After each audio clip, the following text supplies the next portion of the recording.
राधे कृष्ण राधे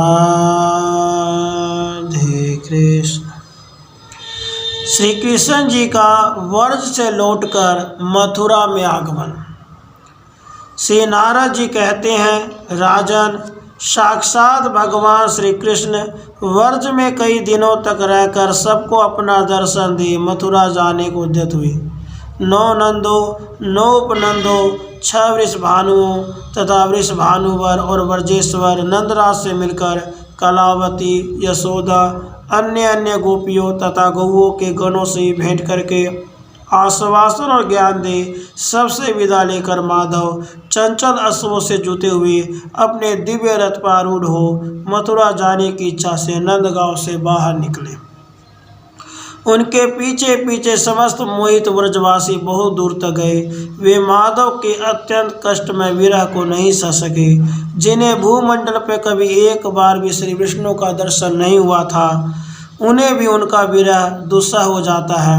फिर जिन्हें प्रतिदिन उनका दर्शन होता रहा हो, उनको उनके विरह से कितना दुख होता होगा, इसका वर्णन कैसे किया जा सकता है। हे नरेश्वर, अपलक नेत्रों से श्रीधर के मुंह की ओर देखते हुए समस्त व्रजवासी गोप स्नेह संबंध के कारण प्रेम विवल हो उनसे बोले।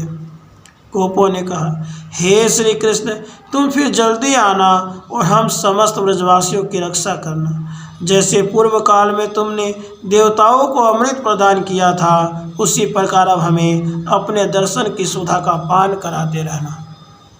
केवल तुम ही सदा यशोदा के आनंददायक हो, तुम ही श्री नंदराज को आनंद प्रदान करने वाले हो और तुम ही व्रजवासियों के जीवन हो। हे प्रभु, तुम ही इस व्रज के धन हो, गोप कुल के दीपक हो, महापुरुषों के भी मन को मोहने वाले हो। जैसे निदाग से जले हुए प्राणी को शीतल जल प्राप्त हो जाए, सर्दी से पीड़ित मनुष्य को जैसे आग मिल जाए, ज्वर से आत पुरुष को उपयुक्त औषध प्राप्त हो जाए और मरे हुए मानव को भी जैसे मंगल में अमृत मिल जाए तो वे जी उठते हैं, उसी प्रकार समस्त वर्ज के लिए तुम्हारा दर्शन ही जीवन है। इसलिए तुम यही निवास करो।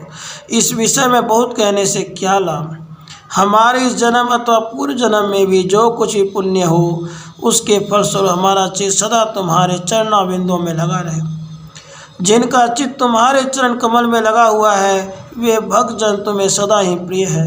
तुम प्रकृति से परे निर्गुण हो, तथापि अपने भक्तों के लिए सगुण हो जाते हो।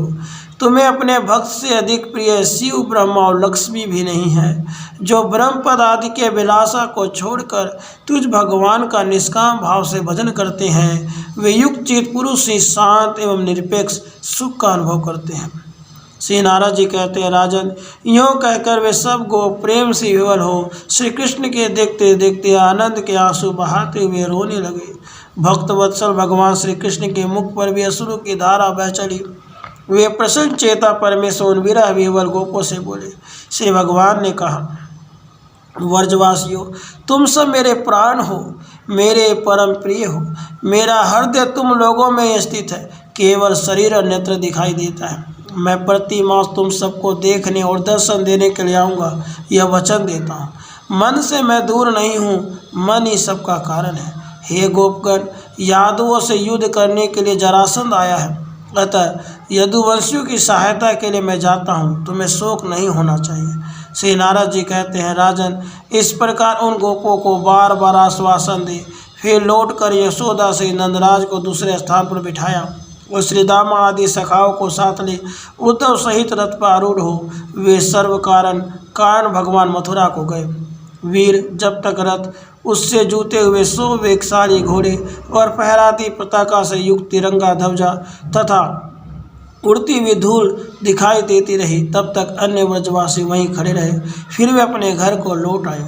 श्री कृष्णचंद्र का यह परम उत्तम विचित्र चरित्र मनुष्यों के महान पापों को हल लेने वाला है। जो भक्त परवर पृथ्वी पर इस चरित्र को सुनता है, वह उत्तमोत्तम गोलोक धाम में जाता है।